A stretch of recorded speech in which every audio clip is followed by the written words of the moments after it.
লাইলাতুল কদর অত্যন্ত গুরুত্বপূর্ণ রাত। এটা এই শেষ দশকে রমজানের হবেই হবে। আজ হোক, কাল হোক, পরের দিন হোক, তার পরের দিন হোক, বেশি হবে। রাসূলুল্লাহ সাল্লাল্লাহু আলাইহি ওয়াসাল্লাম বলেছেন, লাইলাতুল কদর তোমরা খুঁজো, তালাশ করো, ইলতামিসু ফিল আশরিল আওয়াখির মিন রমাদান। রমজান মাসের শেষ দশকে রাত হবে। রাসূলুল্লাহ সাল্লাল্লাহু আলাইহি ওয়াসাল্লাম বলেছেন, ইন্নী আতাকিফুল আশরা আউয়াল মিন রমাদান ওয়া আলতামিসু ফিহা আও ফিহি লাইলাতুল কদরি। আমি রমজান মাসের প্রথম দশকে এতেকাফ করছি, এই জন্যই যে আমি রাত খুঁজি, লাইলাতুল কদরকে খুঁজি। ওয়া আতাকিফুল আশরিল আওসাত, এবং মাঝের 10 দিন আমি এতেকাফ করি, এখানেও লাইলাতুল কদরকে খুঁজি। হাত্তা উতিতু, এরপরে আমাকে দেওয়া হলো বা খবর দেওয়া হলো, সংবাদ দেওয়া হলো, ইন্নাহা ফি আশরিল আওয়াখির মিন রমাদান, শেষ দশকে এই লাইলাতুল কদর হয়ে থাকে। সুতরাং শেষ দশকে তোমরা লাইলাতুল কদরকে পাওয়ার জন্য ফালিয়াতাকিফ মান আরাদা মান ইউহিব্বু আন ইয়াতাকিফ ফালিয়াতাকিফ, যারা চায়, ভালোবাসে, পছন্দ করে, ইচ্ছা লাইলাতুল কদর তালাশ করা, সে যেন এতেকাফ করে। এতেকাফ মানে হচ্ছে একদম লুজুমুল মসজিদ, মসজিদকে আঁকড়ে ধরা, লিত্তাফাররুক, একদম ফ্রি হয়ে যাওয়ার জন্য, লিইবাদাতিল্লাহি ওয়া তাআতিহি, আল্লাহ তাআলার ইবাদতের জন্য। অর্থাৎ আল্লাহ তাআলার ইবাদতের জন্য নিজকে পরিপূর্ণভাবে ফারিগ করা, মুক্ত করা দুনিয়ার সব কিছুর থেকে, সব ঝামেলা। তো দুনিয়ার সব কিছুর থেকে কাট করে মসজিদে নিজকে মনোবেশন করা এমনভাবে যে দুনিয়ার একদম মাথার থেকে, বাস্তবে কাজের থেকে দূরে সরিয়ে। এখানে এতেকাফ অবস্থায় না মোবাইল ইউজ করব, না পত্রিকা পড়ব, না গপগুজার করব, ঘন্টার পর ঘন্টা প্রয়োজন ছাড়া, প্রয়োজন থাকলে কিছু করে নেওয়া যায় অল্প করে, এবং মসজিদ থাকা অবস্থায় সর্বক্ষণ প্রত্যেকটি মুহূর্ত আল্লাহর ইবাদতে কাটানোর জন্য এতেকাফ করা। এতেকাফের বিধান কি? প্রথম কাজ, এতেকাফের বিধান হচ্ছে সুন্নাহ। এটা সুন্নাহ মুআক্কাদা বলতে পারি, গুরুত্বপূর্ণ একটি সুন্নাহ, ওয়াজিব ফরজ নাই। অনেকে বলেন যে ফরজে কেফায়া নয়। আর ফরজে কেফায়া মনে করার কারণে অনেকে মনে করেন যে কোনো জামিয়া মসজিদে যদি আপনার এতেকাফে কেউ না বসে, তাহলে পুরা মহল্লাবাসী গুনাহগার হবে। তাই কাউকে ভাড়া করে হলো, দিন মজুরি হিসাবে তাকে টাকা দিয়ে হলো নিয়ে এসে এতেকাফে রাখা হয়। নাউযুবিল্লাহ, সুম্মা নাউযুবিল্লাহ। এটা নিঃসন্দেহে একটা অন্যায়, বড় অন্য কাজ, এবং এটা মূর্খতা বলা যায়। এই জন্যই যে আল্লাহ রাসূল সাল্লাল্লাহু আলাইহি ওয়াসাল্লাম, সাহাবায়ে কেরাম, আমাদের সালফে সালেহিন যারা পূর্বপুরুষ ছিলেন, তারা কেউ এ কাজ কখনো করেনি। কিন্তু আমরা এখন ভারত উপমহাদেশে কিছু কিছু জায়গাতে এমন পাওয়া যায়। আল্লাহ তাআলা আমাদের বোঝার তৌফিক দান করুন। সম্মানিত দিনী ভাই বোনেরা, আমরা কখন এই এতেকাফে বসবো, কখন প্রবেশ করব? আমরা 20 রমজানের দিন অতিক্রম করে সূর্য অস্তে যাওয়ার সাথে সাথে আমরা মসজিদে প্রবেশ করব, এবং বের হব কখন? বের হব আমরা ঈদের চাঁদ দেখার পরে, অর্থাৎ মাগরিবের পরে বের হতে পারব। তবে মুস্তাহাব হলো বের না হয়ে মসজিদ থেকে ঈদের মাঠে যাওয়া, ঈদের সালাত পড়ে বাড়ি আসা, এটা উত্তম। কেউ যদি করতে পারেন তাহলে আলহামদুলিল্লাহ, বেটার। আশা করি বুঝতে পেরেছি। আমরা ঢুকবো মাগরিবের সাথে সাথে, মাগরিবের সালাত যেন মসজিদে পড়ে আর বের না হয়। যেটা সহিহ বুখারীতে হাদিস আছে যে রাসূল সাল্লাল্লাহু আলাইহি ওয়াসাল্লাম দাখালা সাল্লাল ফজর সুম্মা দাখালাল মুতাকাফাহু, রাসূল সাল্লাল্লাহু সালাতুল ফজর পড়লেন এবং তার মুতাকাফে ঢুকলেন। মুতাকাফ মানে হচ্ছে যে জায়গাতে ইতিকাফ করেন, ওই জায়গাটাকে মুতাকাফ বলা হয়। তো এটার উপর ভিত্তি করে অনেকে আবার বলেছেন যে ফজরের সময় ইতিকাফে ঢুকলে হবে। এটা সহিহ মত নয়। জমহুরে উলামায়ে কেরামদের যেটা মত, সেটা হচ্ছে সূর্য অস্তায় যাওয়ার সাথে সাথেই মসজিদে চলে যাবে এবং ওখানে ইবাদতের জন্য নিজকে প্রস্তুত করবে, সারা রাত ইবাদত করবে। ফজরের সালাত পড়ার পরে উনি খিমাতে, ওনার বিছানাতে যাবে। এভাবে কাটাইতে থাকবে এই 10 দিন। এবং বের হওয়ার ক্ষেত্রে বললাম যে একদম আপনার ঈদের চাঁদ যখন দেখবে, দেখার পরে ফজর মাগরিবের সালাত পড়ে উনি বের হবেন, এর আগে বের হবেন না। তবে মুস্তাহাব হলো কি, মুস্তাহাব হচ্ছে মসজিদে থেকে যাওয়া এবং ঈদের সালাত পড়ে একবারই বাড়ি আসা, এ পর্যন্ত মসজিদে অবস্থান করা, এটা সব থেকে বেটার এবং ভালো। আশা করি ক্লিয়ার হয়েছে। এতেকাপ করবে কে, কারা? যে কেউ করতে পারে, নারী হোক পুরুষ হোক সবাই করতে পারে, যে কেউ করতে পারে, গরিব ধনী শিক্ষিত অশিক্ষিত সবার জন্য এটা। কোথায় করবে? মসজিদে করতে হবে। নারীদেরও মসজিদে, নারী হোক পুরুষ হোক মসজিদে করতে হবে, মসজিদের বাইরে হবে না। মসজিদ ওক্তিয়া হোক আর জামিয়া মসজিদ হোক, জুমার মসজিদ হোক। ওক্তিয়া মসজিদ থেকে জুমা মসজিদে করা উত্তম, এই জন্য যে এখানে জুমা আছে, জুমা পড়তে হবে তাই। সুতরাং আমরা এতেকাপ করব জুমা মসজিদে ইনশাআল্লাহ। নারীদের জন্য মসজিদে এতেকাপ করতে হবে, বাড়িতে করা যাবে না। যেমনটি রাসূলুল্লাহ সাল্লাল্লাহু আলাইহি ওয়াসাল্লাম যখন এতেকাপের জন্য খেমা তৈরি করেন, রাসূলুল্লাহ সাল্লাল্লাহু আলাইহি ওয়াসাল্লামের থেকে অনুমতি চাইলেন মা আয়েশা রাদিয়াল্লাহু আনহা, ওনাকে অনুমতি দেওয়া হলো, ওনার জন্য একটা খেমা তৈরি করা হলো, তাম্বু টাঙানো হলো। এরপর হাফসা রাদিয়াল্লাহু আনহা একই কাজ করলেন, এরপরে যায়েনব রাদিয়াল্লাহু আনহা একই কাজ করলেন। রাসূলুল্লাহ সাল্লাল্লাহু আলাইহি ওয়াসাল্লাম দেখছেন এখানে খেমা, ওখানে খেমা, ওখানে খেমা, বলছে মা হাদি মা হাদা, করছে হাদা হাদা খাওয়াও ফলানা, হাদা খাওয়াও ফলানা, এটা অমুকের, এটা অমুকের, এটা অমুকের। তখন বলছে যে আল বীররা বেহাদা, এটা দিয়ে কি তোমরা কল্যাণ করে কামাই করতে চাও, কল্যাণ অর্জন করতে চাও? না, এটা কল্যাণ না, পুরা মসজিদ দখল করে নিয়েছো। রাসূলুল্লাহ সাল্লাল্লাহু আলাইহি ওয়াসাল্লাম হচ্ছে ইজাও, সবগুলো সরিয়ে নাও, বানুজাত সবগুলো সরিয়ে নেওয়া হলো। ফালাম ইয়াতাকে রাসূলুল্লাহ সাল্লাল্লাহু আলাইহি ওয়াসাল্লাম এতেকাপ করলেন না। এতেকাপ রাসূলুল্লাহ সাল্লাল্লাহু আলাইহি ওয়াসাল্লাম ফি আশর আউয়াল মিন শাওয়াল, শাওয়াল মাসের প্রথম দশকে এতেকাপ করলেন। এখান থেকে বোঝা যাচ্ছে যদি ঘরে এতেকাপ করা যেত তাহলে উম্মাহাতুল মুমিনিনদের খিমা উঠিয়ে বলতেন যে যাও তোমরা ঘরে এতেকাপ করো, মসজিদে এতেকাপ করা দরকার নেই। বোঝা যাচ্ছে এতেকাপ ঘরে হবে না, মসজিদই করতে হবে, নারী হোক পুরুষ। হ্যাঁ, তবে নারীদের জন্য নিঃসন্দেহে এটা বাধ্যতামূলক শর্ত, নিরাপত্তা অবশ্যই থাকতে হবে, নিরাপদ হতে হবে, ফিতনা মুক্ত হতে হবে। যদি ফিতনা আশঙ্কা থাকে তাহলে জায়েজ নাই, একদমই জায়েজ নাই। একদম ফিতনা মুক্ত হতে হবে, এমন নিরাপদ স্থান, নিরাপদ মসজিদ যদি ব্যবস্থা থাকে তাহলে সেখানে নারীরা এতেকাপ করবে, এছাড়া না। আশা করি ক্লিয়ার হয়েছে। এরপরে এতেকাপ অবস্থায় কোনো মুতাকিফ যিনি এতেকাপ করেন তিনি মসজিদ থেকে বের হতে পারবেন না। রাসূলুল্লাহ সাল্লাল্লাহু আলাইহি ওয়াসাল্লাম, যেটা বুখারীতে হাদিস আছে, মা আয়েশা রাদিয়াল্লাহু আনহাকে মাথা মোবারক বের করে দিতেন, আর মা আয়েশা রাদিয়াল্লাহু আনহা চিরুনি করে দিতেন, মাথায় চিরুনি করে দিতেন। এই যে যদি অনুমতি থাকতো রাসূলুল্লাহ সাল্লাল্লাহু আলাইহি ওয়াসাল্লাম বের হয়ে রুমে যেতেন এবং সেখান থেকে চিরুনি করে সেজে গুজে আবার আসতেন। এটা দ্বারা বোঝা যাচ্ছে এতেকাপ অবস্থায় কেউ বের হতে পারবে না। তবে বের হওয়ার জন্য 3টা শর্ত। এক, এমন প্রয়োজন যেটা একদম ন্যাচারাল, এটা না করলেই না, যেমন পেশাব পায়খানা, পেশাব পায়খানা অথবা খানা, এটা খানা খেতেই হবে, পান করতে হবে, অথবা খানা নেওয়ার কেউ নেই এক কথায়। অর্থাৎ এখানে এমন কিছু কাজ যেটা নিজের সাথে সম্পৃক্ত, সেটার জন্য অন্য কোনো ব্যবস্থা নাই, সেটা ছাড়া বের হতে পারবে না। যেমন খানা নেওয়ার কেউ নাই, তো চুপে চাপে যাবে, খানাটা নিয়ে আসতে পারবে। আর যদি গোসল ফরজ হয়ে যায়, এই গোসল ফরজ করার জন্য সে বের হতে পারবে। যদি মসজিদে ব্যবস্থা না থাকে একান্ত, তাহলে পুরো শরীর বের করতে পারবে এমতো অবস্থায়।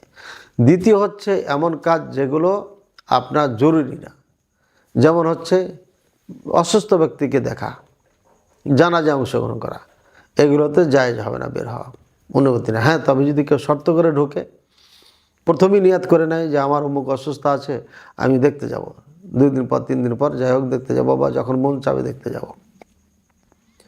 অথবা শর্ত করেছেন যে হ্যাঁ, কেউ যদি মারা যায় গ্রামবাসী বা আত্মীয় স্বজনের মধ্যে, তাহলে আমি জানাজা অংশগ্রহণ করব। তাহলে শুধু চুপে চাপে জানাজা অংশগ্রহণ করে চলে আসতে হবে, এই কাজটা করতে পারে যদি শর্ত করে ঢুকে।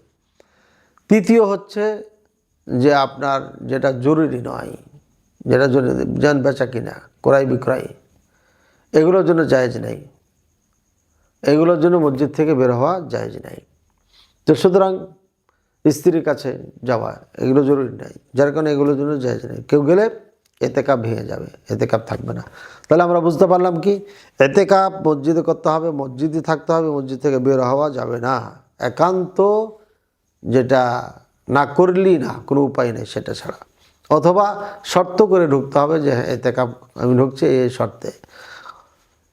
এতেকাপ ভঙ্গ করা যাবে কিনা, না ভঙ্গ করা যাবে না। তবে হ্যাঁ যদি নিয়াত করেন যে হ্যাঁ যদি কোনো কিছু সমস্যা আসে তাহলে আমি এতেকাপ ভেঙে দেব, পরবর্তীতে এতেকাপ করে দেবো, অথবা আমি যখনই কোনো জটিল কিছু আমার দেখা দেবে আমি সে পর্যন্ত এতেকাপ করবো, এরপরে আর করব না, চলে আসবো। তাহলে এই নিয়াত করে ঢুকলে সেখান থেকেই সে এতেকাপ আপনার ভঙ্গ করতে পারবে, এছাড়া ভঙ্গ করা যাবে না। একান্ত কোনো সমস্যা হয়ে গেলে সম্মুখীন করে পরে আবার এটা কাজা করে নিতে হবে। আল্লাহ তাআলা আমাদের বোঝার তৌফিক দান করুন। আশা করি এতেকাপ সম্পর্কে আমাদের বুঝে এসেছে, ক্লিয়ার হয়েছে অনেক কথাই। আর একটা হলো যে লাইলাতুল কদর, এতেকাপ করব কেন? লাইলাতুল কদরকে পাওয়ার জন্য। লাইলাতুল কদর হাজার মাস থেকে উত্তম।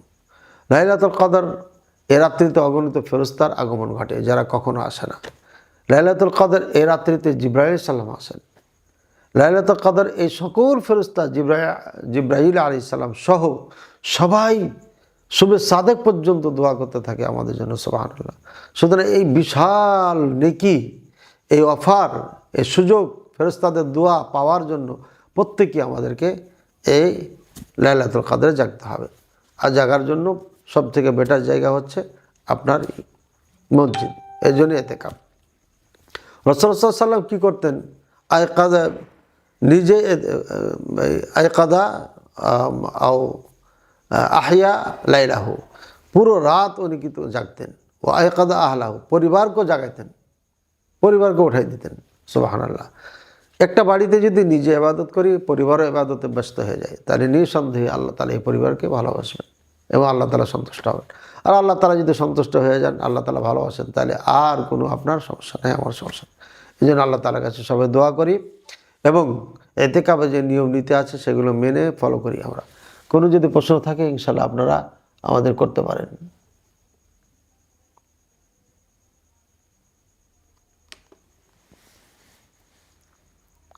আছে কোনো প্রশ্ন?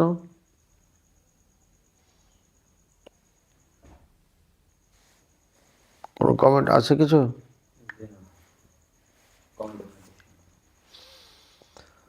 আচ্ছা শেখ, আসসালামু আলাইকুম রহমতুল্লাহ। ইমন ভাই, ওয়ালাইকুম আসসালাম রহমতুল্লাহ বরকাতুহ। শেখ আব্দুর রাজ্জাক বিন ইউসুফ হাফিজুল্লাহ সম্পর্কে আপনি যে পোস্ট করেছিলেন সেই বিষয়ে লাইভ এ বলেন।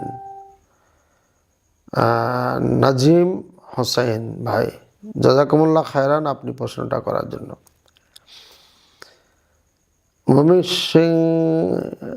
মনের হিংসা দূর না করলে কোনো এবাদত কাজে লাগবে না, সব পুড়ে যাবে। জি ভাইজান, মুসলিম ইউনিটি, আপনাকে মাশাআল্লাহ কমেন্ট করতে আমি খুব ভালো দেখতে পাই, সবসময় কমেন্টগুলো করেন এবং এটি নিঃসন্দেহে পরিকল্পিত একটি আইডি, যেটাকে আপনাকে খুঁজে পাওয়া যায় না। আগে নিজের হিংসা দূর করেন, আগে নিজের হিংসা দূর করেন এবং আলেম ওলামাদেরকে এভাবে অ্যাটাক করে কথা বলা এটা দূর করেন। আলেম যদি মনে না করেন তো মুসলিম হয়তো মনে করেন, তো নিজে আগে সংশোধন হয়ে যান, তারপরে অন্যদেরকে ওয়াজ করেন। আপনি তো ডাইরেক্ট ফোন দিয়ে বলতে পারতেন, তো আপনি এখানে কমেন্ট করেন এবং এর আগে বহু খারাপ খারাপ কমেন্ট করেছেন। আমি আপনাকে খুব ভালো করে চিনি। আপনি যদি কল্যাণ চান তাহলে আপনি একটা আইডি খুলেন নিজের ছবি দিয়ে, নিজের নাম দিয়ে, মোবাইল নাম দিয়ে, পূর্ণ ঠিকানা দিয়ে, যেটা সবাই করে থাকে, আমরা করে রেখেছি। এভাবে একটা নাম দিবেন, দিয়ে আপনি অ্যাটাক করবেন আর একজনের পক্ষে আপনি আরেকজনকে গালি দিবেন। এটা আপনার জন্য কতটুকু বৈধ আছে আপনি নিজে চিন্তা করেন। আপনার প্রত্যেকটি কথার হিসাব দিতে হবে, আর আমারও কথার হিসাব আল্লাহর কাছে আমাকে দিতে হবে। এখন নাজিম হোসেন ভাই যে প্রশ্ন করেছে শেখ আব্দুর রাজ্জাক বিন ইউসুফ সম্পর্কে, আমি যে পোস্ট করেছিলাম কি যে আরে কি দেখতেছি, শায়েখ দেখি মাথায় হাত দিয়ে দোয়া করছেন, অথচ কেউ ভোট দিতে বলাই তাকে কাফের বলা হয়েছে। অগণিত এই মানুষগুলো আমাকে কাফের ফতোয়া দিয়েছে, নাউযুবিল্লাহি মিন যালিক। আমরা যারা ভোট দিতে বলেছি আগে তাদের নামটা শুনে নেন, কারা কারা ভোট দিতে বলেছে। সর্বপ্রথম বাংলা ভাষীর মধ্যে যদি বলতে যাই, শেখ মতিউর রহমান মাদানী হাফিজাহুল্লাহ, উনি ফতোয়া দিয়েছেন ভোট দেওয়ার জন্য। কিন্তু মনে রাখবেন, সবাই শর্ত সাপেক্ষে ভোট দিতে বলেছেন, সরাসরি কেউ বলেনি, আমিও বলিনি। আমার একাধিক আলোচনাতে আছে, 2টে মাহফিল আমি ক্লিয়ার করে বলেছি। এটা একটা শর্ট ভিডিও গেছে আর একটা বিস্তারিত গেছে, আশা করি শুনেছেন। এরপরে আমাদের বাংলাদেশেই ডক্টর খন্দকার আবদুল্লাহ জাহাঙ্গীর রহিমাহুল্লাহ বহু আগেই বলে চলে গেছেন, আলহামদুলিল্লাহ, আল্লাহ তাকে জান্নাতুল ফেরদৌস দান করুন। অত্যন্ত ভালো মানুষ, অত্যন্ত আমার প্রিয় মানুষ ছিলেন, আল্লাহ তাকে জান্নাত দান করুন। লাইলাতুল কাদরের রাত্রিতে তার জন্য মন থেকে দোয়া বের হচ্ছে। এবং পিস টিভিতে যখন আলোচনা করতাম আমাকে খুব ভালোবাসতেন, জাযাহুল্লাহ খায়রান।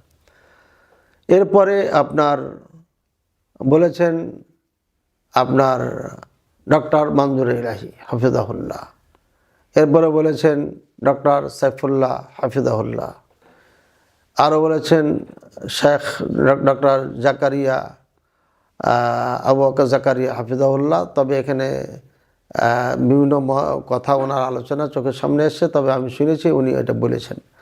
শেখ আকরামুজ্জামান বিন আব্দুল সালাম হাফিজাহুল্লাহ, তিনিও বলেছেন, যদিও আমি এটা নিজে চোখে দেখিনি, আমার ছাত্ররা বলেছেন যে না, উনিও বলেছেন ভোটের পক্ষে। এরপরে আপনার শেখ আব্দুর রাকিব আল মাদানী হাফিজাহুল্লাহ সৌদি আরব থেকে বলেছেন। শেখ আজমাল হোসেন, তিনিও সৌদি আরব থেকে বলেছেন, সৌদি আরব থেকে সব ওনারা সবাই। শেখ আখতারুজ্জামান বিন আব্দুল সালাম হাফিজাহুল্লাহ কুয়েত থেকে বিখ্যাত এবং পণ্ডিত একজন আলেম দিন, তিনিও ভোটের পক্ষে বলেছেন। সাথে বসা ছিলেন শেখ হাবিবুর রহমান আল মাদানী হাফিজাহুল্লাহ। এক কথা কয়েক ডজন মাদানী ভোট দেওয়ার জন্য বলেছেন, বড় বড় যারা সিনিয়র আলেম তারা প্রায়। ডক্টর আবদুল্লাহ ফারুক, জমিয়তে আহলে হাদিসের সভাপতি হাফিজাহুল্লাহ, তিনিও বলেছেন। এক কথা যারাকে চিনেন আপনারা জানেন। আর ডক্টর মুসলিউদ্দিন হাফিজাহুল্লাহ, তার কথা তো বলার প্রয়োজনই করে না, এটা আপনারা ভালো করে জানেন। তো এতগুলো বিজ্ঞ ওলামায়ে কেরাম বলছেন ভোট দেওয়ার জন্য। আমি যখন বললাম তখন আপনারা সবাই, এই মুসলিম ইউনিটি সবাই আপনারা আমার উপর ঝাঁপিয়ে পড়লেন কেন? আমি তো একা ফতোয়া দিইনি এটা। এর মানে হিংসাটা আপনাদের মাঝে আছে।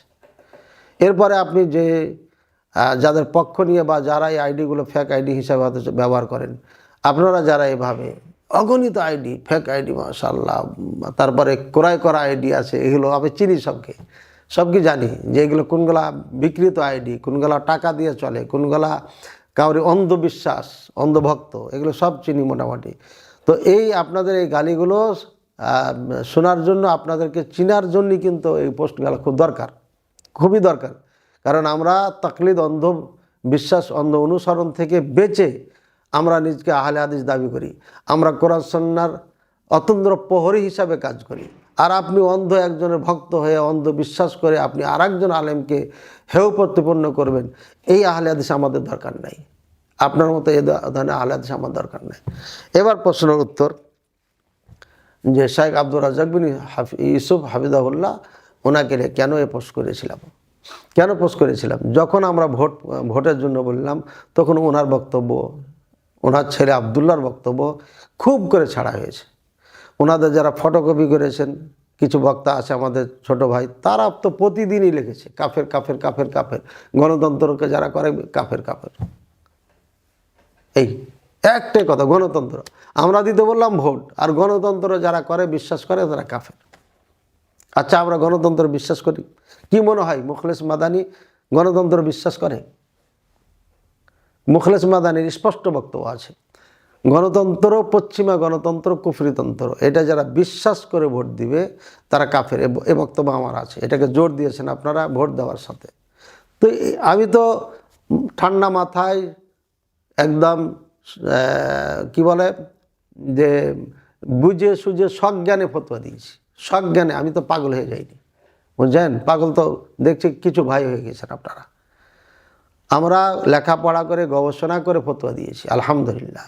আমাদের ফতোয়ার সাথে ইবনে বাজ রাহিমাহুল্লাহ আছেন, ইবনে উসাইমিন রাহিমাহুল্লাহ স্পষ্ট ফতোয়া আছে, আলবানী রাহিমাহুল্লাহর পরবর্তী ফতোয়া আছে, আরবের অগণিত ওলামায়ে কেরামের ফতোয়া আছে। আমরা ওই পুঁটি মাছের ফতোয়া নিয়ে চলি না, আমরা বাংলা বই পড়া হুজুরদের ফতোয়া তো দূরের কথা, ওদের বক্তব্য শুনি না, আলহামদুলিল্লাহ প্রয়োজনও মনে করি না। কারণ আমরা সরাসরি লিঙ্ক আমাদের মদিনার সাথে, মদিনার মসজিদের সাথে, মদিনার মাদ্রাসার সাথে, ভার্সিটির সাথে। তো আমাদের লিঙ্ক হচ্ছে ওখানে, আমাদের পাওয়ার হাউস হচ্ছে ওখানে। সুতরাং আপনার বাংলা পড়া হুজুরের বক্তব্য না শোনার দরকার আছে, না তাদের ফতোয়া দেখার দরকার আছে। আলহামদুলিল্লাহ, এটা আকুলু শুকরান ফখরান, শুক্রিয়াতন বলছি, ফখর করে বলছি না। সুতরাং হিংসা আমি করিনি। শেখ আব্দুর রাজ্জাক মিশর সাহেবকে আমি ভালোবাসি, আগেও ভালোবাসতাম, এখনও বাসি, কিয়ামত পর্যন্ত ভালোবাসে যাব। তার সাথে আমার কোনো বিরোধ নাই। তো এখন এটা লিখলাম কেন? এর কারণ হচ্ছে আপনারা শাইখের বক্তব্য, তার ছেলে আলোচনা। আবদুল্লাহ কি বলেছিল?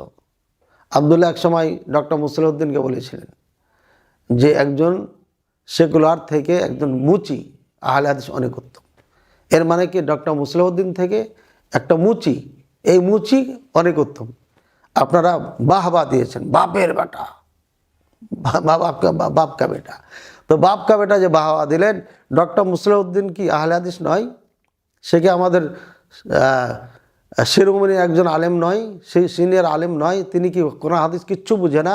উনি কি মেধাশূন্য একজন মানুষ নাকি? ওনার ব্যাপারে কিছু জানেন, বুঝেন আপনারা? ওনার কথা মাপারই ক্ষমতা নেই আপনাদের, যারা আমাদেরকে গালি দিয়েছেন। ডক্টর মুসলিউদ্দিনের মতো লোককে মুচির সাথে তুলনা করেছে। আবদুল্লাহ ফতোয়া দিয়েছে, যখন এলেম নিয়ে ওয়াজ করেছে, তখন বলেছে যে আপনার যারা জ্ঞান অর্জন করবে আল্লাহর মতো সম্মানী হয়ে যাবে। এটা কি কুফরি না বললে তো শিরক আকবার বলবেন? তারপরে কিছু আরেকদিন একটা বক্তব্য দেখলাম, আবদুল্লাহ বলেছে যে আমরা যে কোরআন পড়ি, আমাদের যে শব্দ, আমাদের ভয়েস, ওরা তো ফের ইংলিশ বলে বেশি বেশি, তো ভয়েস, এই ভয়েস হচ্ছে আল্লাহর ভয়েস। যার কারণে আল্লাহু আকবার তাকবীরে যখন দিবে, এই ভয়েসে প্রাচীর ভেঙে পড়ে যাবে। দেখছেন, এই ভয়েসকে আল্লাহর ভয়েস বানিয়ে দিয়েছে। আমরা যে কোরআন পড়ি, আলহামদুলিল্লাহি রাব্বিল আলামিন, এই যে আমার ভয়েস, আমার শব্দ, এটাকে আল্লাহর শব্দ বানাইছে। নাউযুবিল্লাহ সুম্মা নাউযু, এটা কুফরি কথা। তো এটা তো আপনারা বুঝলেন না, এখানে তো কমেন্ট করলেন না। কুফরি কথা বলছে, আপনি কমেন্ট করেন না, বাহ দিচ্ছেন। একজন বিজ্ঞ আলেমকে মুচির সাথে তুলনা দিচ্ছে, তার থেকে খারাপ করে দিচ্ছে, আপনি বাহ দিচ্ছেন। কেন? চিল্লে বলতে পারছে তাই? বাবা বড়, এই জন্য ছেলে বড় হয়ে গেছে। এই যে আজকে একটা ভিডিও আমাকে পাঠাইছে, আমি তো এগুলো দেখি না, যে রমজান মাসে যদি পাপ করে তাহলে ডবল টেবল পাপ হবে। এটা তাহলে যদি কেউ চুরি করে, কথার কথা এক্সাম, যেমন 5,000 টাকা চুরি করলে আর হাত কাটতে হবে। এখন যদি সে 10,000 চুরি করে তাহলে 2 বার হাত কাটতে হবে। যদি সে 20,000 করে তাহলে 4 বার হাত কাটতে হবে। 5,000 চুরি করে যদি একবার হাত কাটা লাগে, তাহলে 20,000 চুরি করলে 4 বার হাত কাটা লাগবে ওকে। এটা মাসালা, এটা ফতোয়া হলো। ভাই আমরা বুঝি, আলহামদুলিল্লাহ, লেখাপড়া টুকটাক কিছু করেছি, কোরআন সুন্নাহর একদম ডিপ থেকে বুঝি, আলহামদুলিল্লাহ। সুতরাং আমরা যদি এই কথাগুলো না বলি তাহলে আপনারা বুঝবেন না।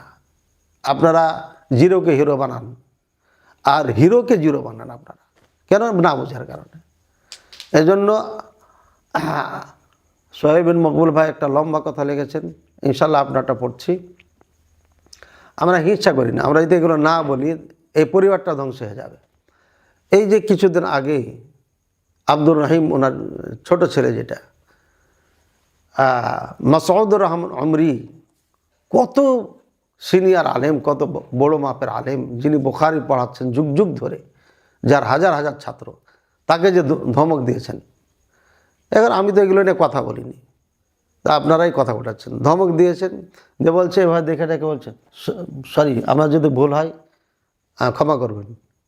তারপরে কি বলছে উনি, এটা ক্ষমা চাওয়া হলো, তারপরে বলছে যদি আপনি কথা বলেন তাহলে স্টেজ থেকে নেমে চলে যাও। ক্ষমা চাইনি ছেলে ভাই। এরপর যখন চলে যাচ্ছে, আরেকজন ধরে নিয়ে যে মোসাফা করেছে তার সাথে, এটা ক্ষমা চাওয়া হলো না? ও তো আরও হুমকি দিয়েছে। এবং প্রথমে কি বলেছে, যে স্টেজে আনতে হবে, কে বলেছে? আমার বাবা মাঠে বসে বক্তব্য শুনে, আমরাও মাঠে বসে বক্তব্য শুনি। এগুলোকে এই আব্দুর রহিমের মতো ছেলের মুখ দিয়ে সাজে? আপনি বলেন, আপনারা বলেন সাজে না রে ভাই? এগুলো সাজে না। আমি হানাফি মাসে পড়েছি, এই জন্য আপনারা দেখবেন আমি কোনো বড় আলেমের সাথে বেয়াদবি করি না, সিনিয়রের সাথে বেয়াদবি করি না। আমরা ঝাড়ি ঝুড়ি দিই, কিন্তু কোনো আলেমের সাথে ডানে বামে যারা বসে থাকে এদের সাথে কখনো বেয়াদবি আমরা করি না। আমাদের এতটুকু আদব কায়দা আছে আলহামদুলিল্লাহ, কোনো কাউরের সাথে না। এবং শেখ আব্দুল রাজ্জাক বিন ইউসুফ হাফিজাহুল্লাহ সম্পর্কে কিছু বলি, আপনাদের দরকার আছে জানা। ওনার মাসলা মাসাইলে অগণিত ভুল আছে, এটা আপনারা জানেন। এবং আমরা কেউ জিজ্ঞাসা করলে আমরা বলি, কেউ আবার কাট করে ভিড়িয়ে দেয়। আমার আইডি থেকে একটা ভিড়ানো হয়েছে এই জন্যে আমি সেটাকে সমর্থনও করেছি, ডিলিট করতে বলিনি। কেন বলিনি? যে এই যে খাবার, সাহারি খাবার খাচ্ছি, আজান হয়ে গেছে, আপনার সামনে যা আছে তৃপ্তি করে খেয়ে নেন, এটা শেখের বক্তব্য আছে। এক লোকমা ভাত খেলে হবে না। আপনি যদি জানেন যে ঠিক সময়ে আজানটা হয়েছে, নিখুঁতভাবে আজানটা হয়েছে, একটা দানাও খেতে পারবেন না আপনি। কিন্তু উনি বলেছেন খেতে, এটা ব্যাখ্যা যাচ্ছে না, আমার বক্তব্য আছে। আপনার হাতে পানি আছে আর আজান হয়ে গেছে, এ তো কমপক্ষে 20 সেকেন্ড 30 সেকেন্ড আগে তো আজান দেয়, এটা স্বাভাবিক দেয়। ওই পানিটা খেতে বলেছেন, আপনি আগে তৃপ্তি করে প্লেট ভর্তি ভাত খাবেন, এটা হাদিসে বোঝানো হয়নি, ইত্যাদি ইত্যাদি। শেখ মতিউর রহমান মাদানী হাফিজাহুল্লাহ এসব বিষয়গুলো সারা জীবন খুলে খুলে খুলে বলে রেখেছেন। কমপক্ষে ওইটা শোনেন, শেখের সাথে, শেখ মতিউর রহমান মাদানী হাফিজুল্লাহর সাথে বক্তব্য মিলান। আমি এখনও বলবো, ওনার বক্তব্যের সাথে যাদের বক্তব্য মিল নাই, তার বক্তব্য কোরআন সুন্নাহর সাথে মিল নাই, নিঃসন্দেহে। এ পর্যন্ত উনি যত বক্তব্য দিয়েছেন, আমার চোখের সামনে যতগুলো এসেছে, কাউকে যদি ভালো মন্দ টালি করতে হয় তাহলে ওনার বক্তব্যের সাথে মিলিয়ে নেবেন। একটা সূত্র দিয়ে দিলাম সাধারণ মানুষের জন্য, ইনশাআল্লাহ মিলিয়ে নেবেন। যদি মিল খায় ভালো, মিল না খেলে বুঝবেন যে এটা ভুল বলছে উনি। কারণ শেখ মতিউর রহমান মাদানী, ওনার প্রশংসা করে আমার কোনো লাভ নেই, কারণ উনি ভিনদেশী মানুষ, আর আমি সৌদি আরবও থাকি না। কিন্তু বাস্তব কথা যেটা সেটা বলছি, উনি একজন আলেম, উনি বাংলাদেশির মতো জাহেল মানুষ না, দেশি একজন বিজ্ঞ আলেম। তারপরে তো মদিনায় পড়েছে উনি, বুঝছেন? উনি একজন আলেম, এর জন্য ওনার বক্তব্য সাথে মিলাইবেন, যার মিল খাইবে বুঝবেন যে ঠিক আছে, মিল না খেলে বলবেন যে এটা ভুল। তারপরে মানুষ ভুল হতে পারে, কোনো সময় যদি এরকম দৃষ্টিতে পড়ে আমাদেরকে জানাবেন, শেখের সাথে যোগাযোগ করে বলবো শেখকে আমরা যে এটা ভুল হয়ে গেছে। এ পর্যন্ত আমার দৃষ্টিতে যেগুলো পড়েছে আলহামদুলিল্লাহ ওনার মিল আছে কোরআন সুন্নাহর সাথে। শেখের বক্তব্য অনেক ভুল আছে, আমরা ইচ্ছাকৃত ওনাকে অ্যাটাক করার জন্য বলি না, সত্য কথা বলি। কেউ কেউ জোর দিয়ে দেয়, জোর দিয়ে একটু দূরত্ব সৃষ্টি হয়েছে, বুঝতে পারছি। তো এখন কথা হলো যে আমি যে পোস্টটা করেছিলাম, এই জন্যই করেছিলাম যে ওনারা কুফুর না গণতন্ত্র, কুফরি মতবাদ, এটা আমরা সবাই একমত নিঃসন্দেহে। ভোট দেওয়াটা কাফের বলা হয়েছে, ভোট দেওয়ার কারণে যেহেতু কাফের বলা হয়েছে আমাকে, কে বলেছে? ওনাদের সমর্থকরা বলেছে, ওনাদের যারা ভালোবাসেন তারা বলেছে। তো এখন আমাদের তো কিছু করা দরকার আছে। ভোটের আগের বক্তব্য শুনেন, শহীদ মিনারে যখন ফুল দেয় সেদিনও আবদুল্লাহ একটা পোস্ট করেছে, এটা শিরক। আবদুল্লাহ একথাও বলেছে যে আমার বাবা মা জীবনে আজ পর্যন্ত ভোট কেন্দ্রে যায়নি। তো যারা ভোট কেন্দ্রে যায় না, যারা ভোট দিতে যাবে না, যাদেরকে আমরা কাফের ফতোয়া দিয়ে রেখেছি, যাদেরকে মুশরিক ফতোয়া দিয়ে রেখেছি, তাদের ইফতারিতে যাওয়া কি দরকার বলেন? যেতে হবে কেন? বলছে সরকার নিযুক্ত হয়ে গেলে তার আনুগত্য। হ্যাঁ, আনুগত্য করতে হবে। আপনি ঘরে বসে আনুগত্য করেন, ওই যে রাস্তায় যাচ্ছি বাম দিয়ে, এটা তো আনুগত্য করছি। জমির ট্যাক্স দিচ্ছি, খাজনা খারিজ করছি, এটা তো আনুগত্য করছি তো আনুগত্য, ঠিক আছে। ওই যে এখনই আমাকে একজন পাঠিয়েছেন, শাইখ কোনো কোর্টে গেছে, আদালতে গেছে, তো বিচারে যে কাঠগড়া বলে, কাঠগড়াতে উনি দাঁড়িয়ে দাঁড়িয়ে জজের সাথে কথা বলেছেন, ওখানে ছবি টবি দিয়েছেন ওনার। তো কাউরির জন্য দাঁড়ানো যায় না, উনি তো ওখানে দাঁড়াইছেন কেন? ওখানে বসে বসে কাঠগড়ায় কথা বললেন না উনিও দাঁড়াইছেন, পিছনে ওনার ছেলে আবদুল্লাহ দাঁড়িয়ে আছে। তাহলে তো যে কথা বললে অনেক কথা আছে, হ্যাঁ, আমরা কথা বলতে চাই না, কিন্তু আপনারা যারা অন্ধভক্ত, আপনাদের জন্য এগুলো বলতে হয়, মাঝে মাঝে না বললে হয় না। আমরা কথা মুখ খুলেছি শেখ আব্দুর রাজ্জাক বিন ইউসুফ হাফিজাহুল্লাহর জন্য, ওনার পরিবারের জন্য, হ্যাঁ, ওনাকে ছোট করার জন্য না। ওনারা একসময় এত বিনয়ী ছিলেন, আমাকে এত তারা কাছের মনে করত, হ্যাঁ, তারা এখন অন্যরকম হয়ে গেছে। এইগুলো যদি কেন বেশি হয়ে গেছে আপনারা বুঝতে পারছেন। প্রতিষ্ঠান মেলা হয়ে গেছে, টাকা পয়সা মেলা হয়ে গেছে। শেখ আব্দুর রাজ্জাক ইউসুফ হাফিজাহুল্লাহ আমাকে নিজে বলেছেন, উনি, আমি 4টা প্রতিষ্ঠান চালাই, 30 লক্ষ টাকা বেতন দিই। আচ্ছা, 30 লক্ষ টাকা উনি বেতন দেন, এসব কথা গেল আমাকে বলার। আমি 30 বছর থেকে ফতোয়া দিই। আমি 90 সাল থেকে দাওয়াতি কাজ করে বেড়াই। হ্যাঁ, ওই যে আমি বলি দিই আপনাদের, ওই যে আবদুল্লাহ ভাই যখন এতে গেছিল, ডক্টর ইউনূসের কাছে ডাকে গেছিলেন, যাওয়ার পরে উনি বলছিলেন যে আমরা 3.5 কোটি, আপনি মনে করতে পারেন আমি 3.5 কোটি মানুষের আহলে হাদিসের প্রতিনিধি মনে করতে পারেন। ওনাকে প্রতিনিধি কে বানাইছে? উনি তো দলই করে না, না জমিয়ত করে না আন্দোলন করে, তাহলে ওনাকে প্রতিনিধি কে বানাইছে? তো আমাদের তো অধিকার আছে এই যে প্রতিনিধি দাবি করার জন্য তাকে প্রতিহত করা এবং তার প্রতিবাদ করা, কিন্তু আমি সেটাও না করে শুধু তাদের সম্মানার্থে আমি বলেছি, ডক্টর ইউনূস সাহেব আপনি বাচ্চা নিয়ে কেন আপনি কিসের মিটিং করেন? আমাদের নেতা আছে, নেতাদের নিয়ে মিটিং করেন। আমার এটা অন্যায় হয়ে গেছে। এইটা বলার কারণে শেখ আব্দুর রাজ্জাক সাহেব আমাকে এই অ্যাটাকগুলো করেছিলেন এবং বলেছিলেন যে আবদুল্লাহ 6 ভাষার মালিক, 6 ভাষার মালিক কথা বলেছেন, খুবই মেজাজ নিয়ে বলেছিলেন ওনার মাদ্রাসাতে, রূপগঞ্জের মাদ্রাসায়। এবং সেখানে তার পরের সপ্তাহে আমি গেছিলাম, ওখানে মাহফিল ছিল এবং জুমা খুতবা ছিল।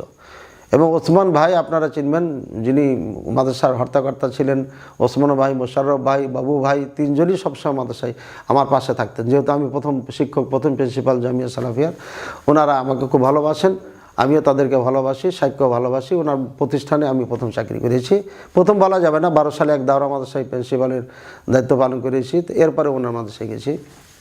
এর আগে আরেক জায়গাতে ভাইস প্রিন্সিপাল ছিলাম, সেখানেও বুখারি পড়েছিলাম মদিনাতে যাওয়ার আগে। মদিনা থেকে আসার পরে দ্বিতীয় 12 সালে চাকরি করার পরে 13 সালে ওনার মাদ্রাসা আমি জয়েন করি।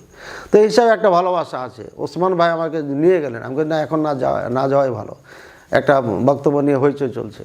তো উনি আবার জোর করে নিয়ে গেলেন, যাক সাক্ষাৎ হলো, কথা হলো। উনি আমাকে খুবই গরম করে হিট করে এই কথাগুলো বলেছিলেন, 6 ভাষার মালিক আবদুল্লাহ। তো আমি বললাম যে আপনার কথা বলা শেষ হলো, পরে এই কথাগুলো বললো, আমি 4টা মাদ্রাসা চালাই, 30 লক্ষ আমি বেতন দিই। 30 লক্ষ বেতন দিলেও পারে আপনার হিসাব করেন 5,000 ছাত্র থেকে ইনকাম কমপক্ষে হলো আপনার 70 থেকে 80 লাখ টাকা আছে। মাসে সব দেওয়ার পরও 20 লক্ষ টাকা বেঁচে যায়, আমি চ্যালেঞ্জ করে বলতে পারি। না তো আমাকে এক মাসের দায়িত্ব দিয়ে দেখ, আমি হিসাব করে দেখি, তো যদি 20 লক্ষ টাকা না বাঁচে তাহলে আমি মাদ্রাসা, আমি যে 3টা চালাই এটা বন্ধ করে দিয়া ওনার মাদ্রাসায় চলে যাব। উনি তো আমাকে ডাকে সবসময়, এখনও ডাকে, দেখা হলে ডাকে। সম্পর্ক আমাদের ভালো আছে, কিন্তু সম্পর্ক আপনারা নষ্ট করছেন এই যে উল্টাপাল্টা বলে, ওনাকে বুঝিয়ে আমাকে বুঝিয়ে ইত্যাদি। যা হোক, সময় তো দিন ভাই বোনেরা, আমরা কারোর সঙ্গে হিংসা করি না, কারণ আল্লাহ তাআলা যে আমাদের আমানত দিয়েছে এটা আদায় করতে হবে, এটা অবশ্যই নিরপেক্ষতা থাকতে হবে, নাহলে আমাকে জবাব দিতে হবে। আর ওনারা জবাব দেবে, ওনারা বক্তব্যের মধ্যে অতিরিক্ত কথা বলে না। আচ্ছা যাক, শেখ যখন এই কথা বললেন, আমি বললাম আপনার কি বলা শেষ হয়েছে শেখ? বলছে হ্যাঁ। উনি চুপ হয়ে গেলেন। তো আমি বললাম যে আপনার থেকে আমি এটা আশা করিনি, আপনি অনেক বড়, আমার অনেক সম্মানীয় মানুষ, শ্রদ্ধাভাজন মানুষ, আপনি এভাবে বললেন, এটা ঠিক হয়নি। আপনি আবদুল্লাহর কথা বললেন 6 ভাষা জানে, আমিও 6 ভাষা জানি।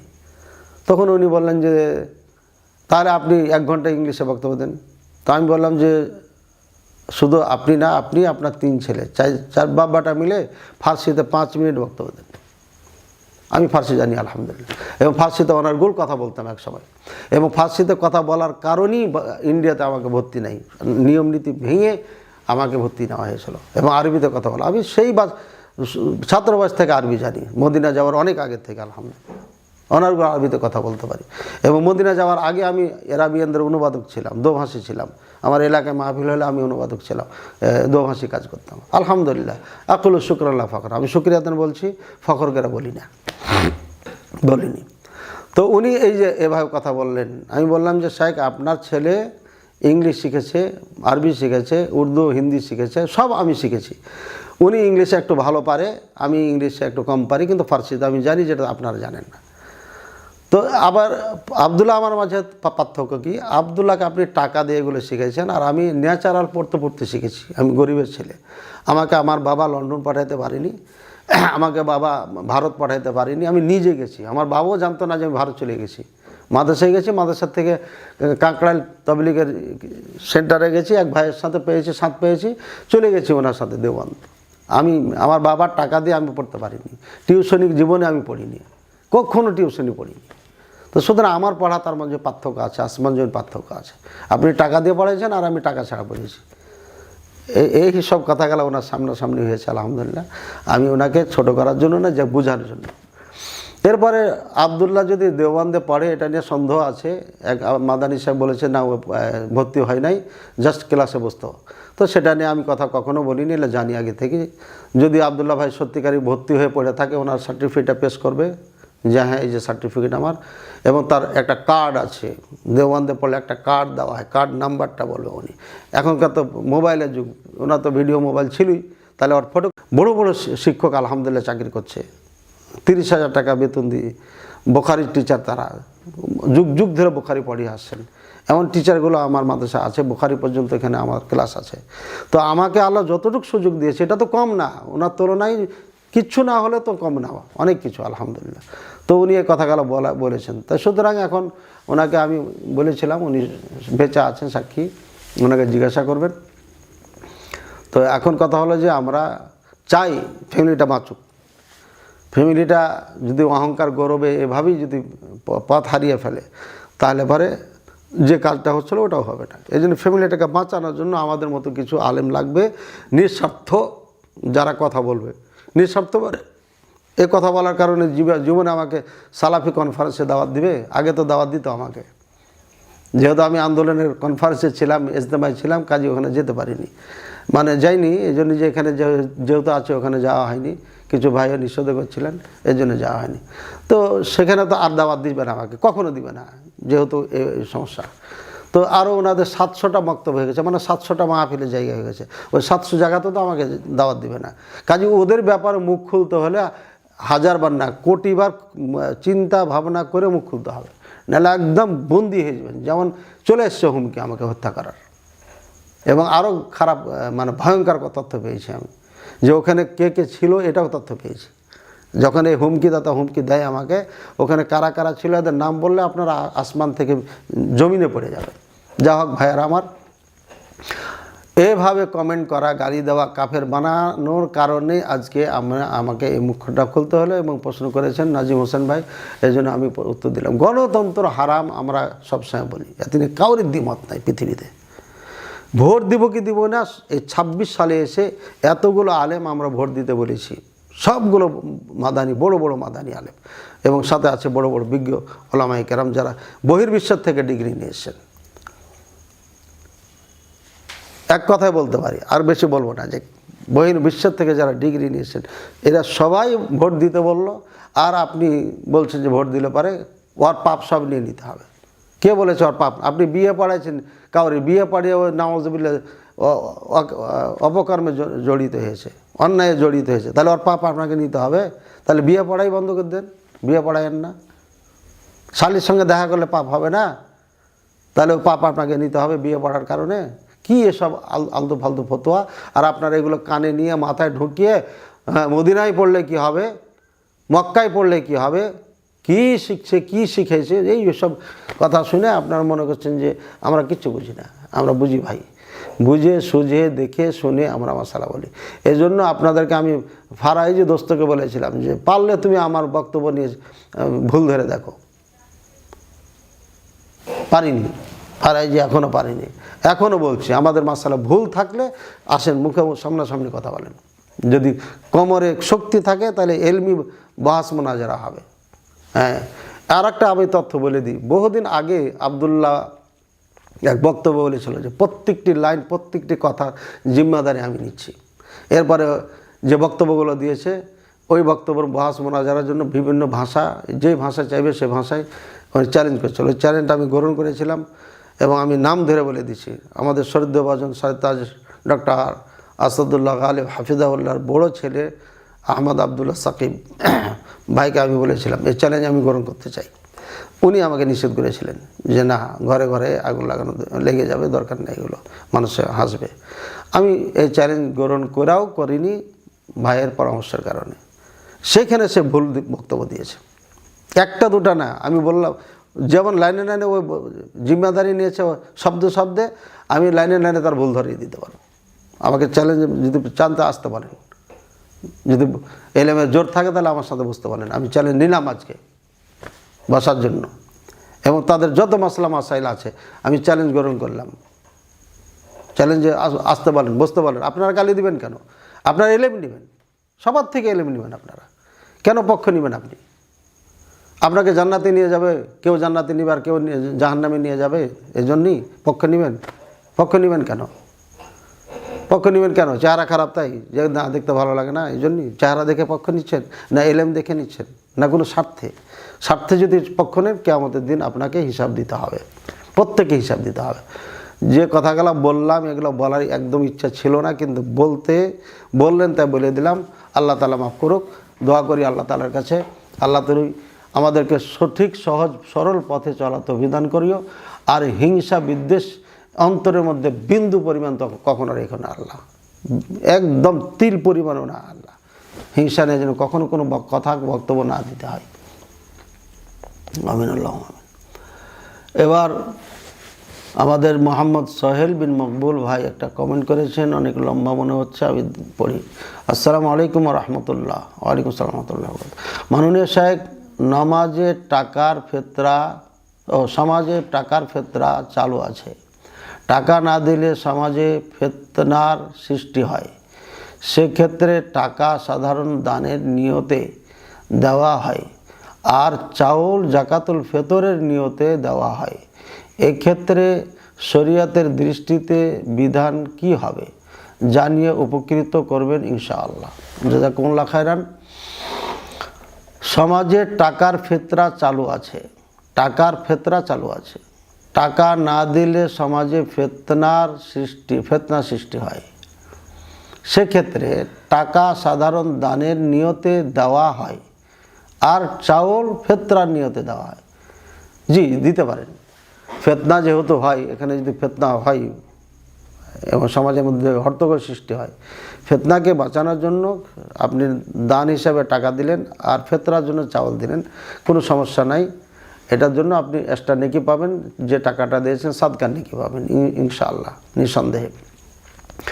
তবে এইভাবে সারা জীবন কাটানো যাবে না, আপনাকে চেষ্টা করতে হবে বুঝিয়ে সমাজে এই কুসংস্কার দূর করতে হবে। আমাদের এলাকা আপনারা জানেন, আলাদিপুর, সাপাহার, নওগাঁ, আলাদিপুর, এখানে নাম করা মানুষ মাদ্রাসা আছে, সবাই চিনেন জানেন।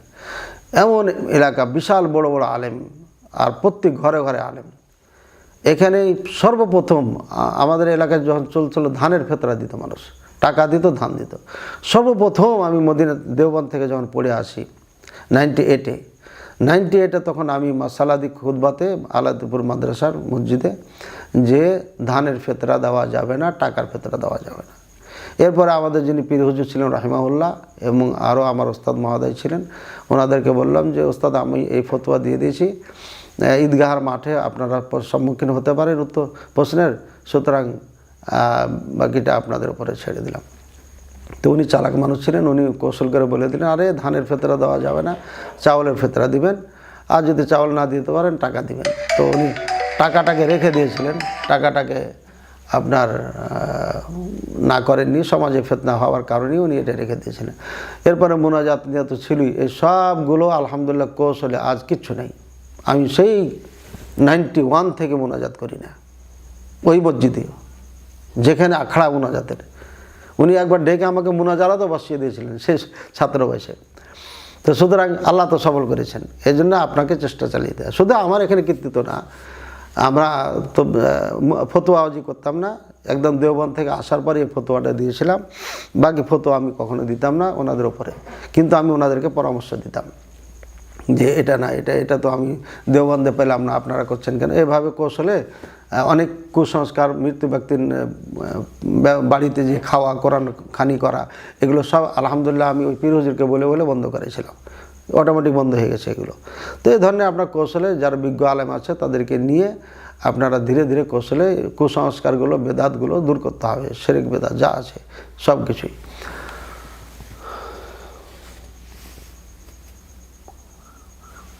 আব্দুল্লাহ ভাইকে আপনি কি ফোন করে জিজ্ঞাসা করেছেন? কি জিজ্ঞাসা করব ভাই, কি বিষয়ে? আচ্ছা, নাজিম ভাই বলছেন, আর কেউ কুফরি করলে তার আমন্ত্রণে যাওয়া যাবে না, এটা লিখতে চেয়েছেন। এ বিষয়ে দলিল দিবেন। জি, আমি যদি কাউকে কাফের মনে করি, মুশরিক মনে করি, যদি আমি তাদেরকে কাফের ফতোয়া দিয়ে রাখি, মুশরিক মনে, ওখানে যাওয়ার প্রয়োজন তো নাই।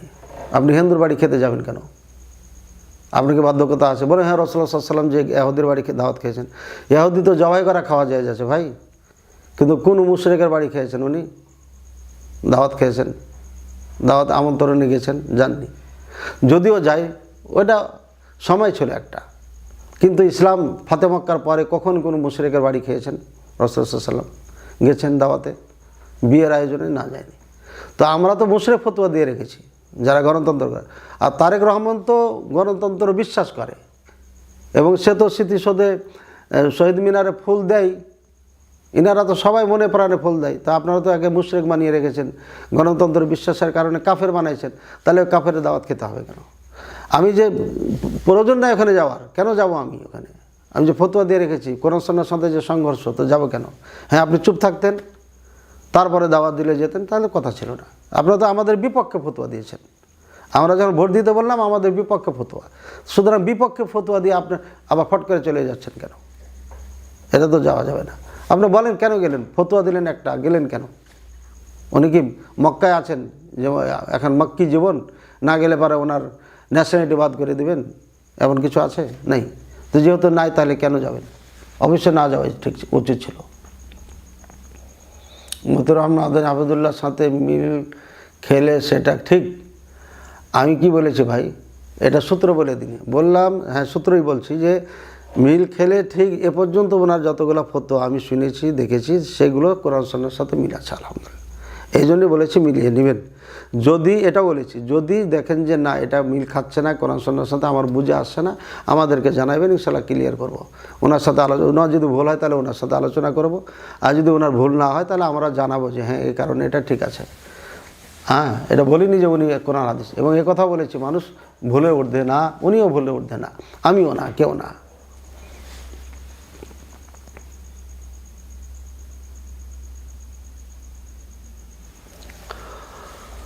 আচ্ছা, আর কেউ কি গণতন্ত্রকে হারাম বলেনি? আর কেউ কি বলেনি যে গণতন্ত্রের পদ্ধতিতে ভোট দেওয়া হারাম?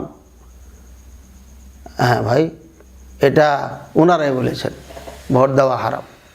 আর আমি বলেছি ওখানে দেখবেন কথা আছে, আমি বললাম যে ভোট দেওয়া হারাম বলেই কে যেন পাশ থেকে কথা বলল, কথা কমপ্লিটের আগে, এরপরে ওনারটা শুনি আবার আমি কমপ্লিট করলাম। গণতন্ত্র কুফরিতন্ত্র, কেউ যদি এটাকে বিশ্বাস করে ভোট দেয়, ওখানে বিশ্বাস শব্দটা ব্যবহার করেছি, ভালো করে শুনে নেবেন, বিশ্বাসের সাথে সম্পৃক্ত। যাক, আজকে লম্বা আমি করবো না, এটা হচ্ছে লাইলাতুল কদর। মাশাআল্লাহ শেখ, কবুল করুন, জাযাকুমুল্লাহ খায়রান ভাইজান, আপনাকে বৃষ্টি বিলাস, এই ভাই নামগুলা থেকে তো ভয় লাগে বেশি, যাদের নিজের নাম নাই, ছবি নাই, মোবাইল নাম্বার নাই, যাই সমস্যা নাই। জাযাকাল্লাহ খায়রান শেখ, অনেক সীমাবদ্ধতা ডিঙিয়ে বিষয়গুলো পরিষ্কার করার জন্য অসংখ্য ধন্যবাদ। জাযাকুমুল্লাহ খায়রান, বারাকাল্লাহু ফিকুম। জি, আমরা চাই এটাই, যে আপনারা বুঝেন এবং নিরপেক্ষভাবে বোঝার চেষ্টা করেন, মানেন ইনশাআল্লাহ। অনেক হিংসা বিদ্বেষের বশবর্তী হয়ে গালিগালাজ করেছি, ক্ষমা করবেন। জি ইনশাআল্লাহ, আপনাকে ক্ষমা করে দিলাম, আল্লাহ তাআলা আপনাকে ভালো রাখুন। তবে যে হুমকি দিয়েছে আমি তাকে ক্ষমা করতেছি না এখনও, জানি না আপনি সে কি না। পরামর্শ দেওয়ার জন্য কি যেতে পারে না? জি ভাইজান, পরামর্শ দেওয়া যেতে পারে। আমি শেখ আব্দুর রাজ্জাক বিন ইউসুফ হাফিজাহুল্লাহ এবং মুজাফফর ভাইও ওখানে ছিলেন পিস টিভিতে। আমি বললাম যে আপনারা মাশাআল্লাহ দেশে দাওয়াতি কাজ করছেন, গ্রহণযোগ্যতা আছে, আপনারা মাসলা মাসাইল যেগুলো দিবেন একটু গবেষণা ভিত্তিক দিবেন, এবং ভুল দেন না, যে ভুলটা জেনে শুনে ভুল, যেমন 7 ভাগে কোরবানির ব্যাপারে গোটা বিশ্ব একদিকে, হ্যাঁ এই শেখ আমাদের একদিকে, তো এটা তো হলো না। এই বিষয়টা উনি আমাকেও বলেছিলেন ওনার আমার সাথে চাকরি করার সময়, যে মাদানী সাহেব আমাদের কিছু মাসালা জমিয়তের সাথে একটু সংঘর্ষ আছে, এগুলো না বলার জন্য উনি বলছিলেন। আমি বললাম যে তখন উনি আন্দোলনে ছিলেন, আমি বললাম যে যদি আমি ভুলে থাকি বা জমিয়ত ভুলে থাকে তাহলে বলে দেন, আমরা নিজেরা আলোচনা করি, আমি জমিয়তের দায়িত্ব নিচ্ছি, তারা যদি সংশোধন না করে আমি প্রকাশ্যে তাদের প্রতিবাদ করব। আর আপনি যদি ভুলে থাকেন তাহলে আপনি সংশোধন করেন। তখন উনি আর কোন কথা বলেনি, এখানে শেষ হয়েছে। পরামর্শ দেওয়ার জন্য কি যেতে পারে না? যে পরামর্শ দেওয়া যেতে পারে, অবশ্যই দিবেন, এটা অবশ্যই দরকার আছে। একজন মুসলিম ভাই আর একজন মুসলিম ভাইকে পরামর্শ দিবেন। আমি পরামর্শ দিয়েছি ভাই, আমি যাদের ব্যাপারে কথা বলি আগে তাদের সাথে কথা বলি, কথা বলার পরই কথা বলি। হ্যাঁ, ও যাওয়ার ওখানে না না, ওনারা যাবেন না। এই জন্য যাবেন না যে ওনারা ওখানে কাফের ফতোয়া দিয়েছেন, মুশরিক ফতোয়া দিয়েছেন, আর ওনাদেরকে বাধ্য করা হয়নি। ন্যাশনালিটি বাধ্য হবে না, মাদ্রাসা বন্ধ হবে না, ঠিক আছে? ওনারা ফতোয়া দিবেন, আর যখন যে সরকার আসবে তাদের পিছে পিছে ঘুরবেন, এটা আমরা ভালোবাসি না, মানে চাই না, ঠিক আছে? বিগত সরকার যখন ছিল তখন ওনারা আলহামদুলিল্লাহ উপকৃত হয়েছে সরকারের লোক থেকে। রহমতুল্লাহ এমপি সাহেব সহ যতগুলো এমপি আছে, মন্ত্রী আছে এবং বড় বড় ধনী আছে যারা আওয়ামী লীগ করতেন, তাদের থেকে ওনারা উপকৃত হয়েছে। এবং এই বিশাল মাদ্রাসাগুলো যা হয়েছে তাদের টাকা দিয়ে হয়েছে অধিকাংশ। এবং বহু মানুষ আছে আওয়ামী লীগের মধ্যে আছে যারা দিনকে ভালোবাসে, আলেম ওলামাকে ভালোবাসে, তারা দান খায়রাত করে, অনেক আছে, একটা দুটা না, কথার কথা হাজার হাজার না, লাখ লাখ আছে। সবাই মুসলমান ভাই, সবাই মুসলমান। হ্যাঁ, আমরা গণতন্ত্র কুফরিতন্ত্র এটাকে বলি, কিন্তু একজনকে কাফের বলি না, যে গণতন্ত্র ওই কাফের বা ও কাফের, এটা বলি না। তো যাই হোক, ওনারা যেহেতু আমাদের ভোট দেওয়ার কারণে ওনাদের ভিডিওগুলোকে এমন ব্যাপকভাবে ওনাদের চ্যানেল থেকে ছাড়া হয়েছে, মানে আমরা একদম মানুষই না, কিচ্ছু বুঝি না, এটা বোঝানো হয়েছে। এই জন্যই এই বক্তব্যগুলো ছেড়েছে। এবং আমি একজন ছেলের কথাই বলি, প্রত্যেক দিন সে এই ভিডিওগুলো ছেড়েছে, মানে দিয়েছে, লেখা দিয়েছে। একজন তাদেরই ছাত্র, প্রতিদিন দিয়েছে বুঝলেন। সে অবশ্যই বুঝে নিয়েছে কে ওটা, এবং অনেকে আপনারাও বুঝেছেন কে। এই তো কিছুদিন আগে দেখা হলো, সালাম কালাম করলো, সম্মান তো ঠিকই করে, কিন্তু যখন আমরা একটা কথা বলি আর তাদের ওস্তাদের তাদের ফতোয়ার বিপক্ষে যায়, তখন ঠিক ফেসবুকে ভালো মতো আমাদের সাইজ করে, কৌশলে সাইজ করে, যদিও নাম ধরে বলে না। আমরা তো বুঝি এগুলো। তো আমরা ছোটো ভাইদেরকে বলবো, ভাই তোমরা লেখাপড়া যতটুকু করেছো আলহামদুলিল্লাহ আরও করো, এবং বিজ্ঞ আলেমদের সাথে সম্পর্ক ভালো রাখো, ইনশাআল্লাহ তাহলে ভালো কিছু হবে। হ্যাঁ, বেরাদার রাহুলের কথা বলতে হয়। বেরাদার রাহুল মাসলা মাসিল যা বলে, কেন ভুল করে না? খুব কম করে, ভুল করে না এমন বলা ঠিক হবে না, করলেও খুব কম করে। কেন করে জানেন? সে বিজ্ঞ আলেমদের সংস্পর্শে ছিল এবং এখনও বিজ্ঞ আলেমদের ফতোয়াগুলো সে দেখে, যার কারণে সে বিজ্ঞ আলেমদের সাথে মিল করে কথা বলে। আর অনেকে আছে যে না, অমুকের বক্তব্য মানুষ শুনে ভালো লাগে, ওই সেম ওটা কপি করে। তো কপি করলে তো ভুল হবে, অরিজিনাল কপিতে যে ভুল আছে ফটোকপিতে ওটাই উঠবে, কাজে এটা হবে সবার। এই জন্য আমি বলবো যে যার যতটুকু এলেমের গভীরতা আছে ততটুকু কাজ করি, বেশি না করি। আর যারা আপনারা সাধারণ দিনী ভাই আছেন, শ্রোতা আছেন, আপনারা নিরপেক্ষ থাকেন, দিন সবার থেকে শিখেন, সবাইকে সম্মান করতে শিখেন, সবাইকে ভালোবাসতে শিখেন, অন্ধ কাউরি ভক্ত হয়েন না। এটা আমরা যুদ্ধ করছি, আমরা যুদ্ধের ময়দানে এখনও আছি। একসময় এত ছিল যে হানাফি ভাইয়েরা মাযহাবের বাইরে যেতে চাইতো না, কিন্তু এখন হানাফি ভাইয়েরা মাযহাবের বাইরে যাচ্ছে এবং বলতেছে যে রফুল আদিন করলে সমস্যা নাই, বুকে হাত বাঁধলে সমস্যা নাই, আমিন বললে সমস্যা নাই, সবই কিছু কিন্তু তোতা পাখির মতো বলছে আলহামদুলিল্লাহ। এই যে একঘেয়েমিটা কাটতেছে। এখন আপনারা যদি সহিহ আকীদা আসার পরে, জানার পরেও যদি এক আলেমের অন্ধ অনুসারী হয়ে যান, তাহলে পরে এটা নিঃসন্দেহে সামনে অন্ধকার আছে। আর যারা গালি দিয়েছে মাশাআল্লাহ, কমেন্টগুলো আমি দেখেছি, প্রায় দেখেছি, আমি খুব আনন্দিত। আপনি গালি দিবেন, আমি নেকি পাবো, এটা তো আমার জন্য প্লাস পয়েন্ট। আমরা দাওয়াতি কাজ করব, আল্লাহর জন্য করব ইনশাআল্লাহ। আপনি গালি দেবেন, আমি নেকি পাবো, আমলনামা আমার নেকির আমলনামা ভারী হবে।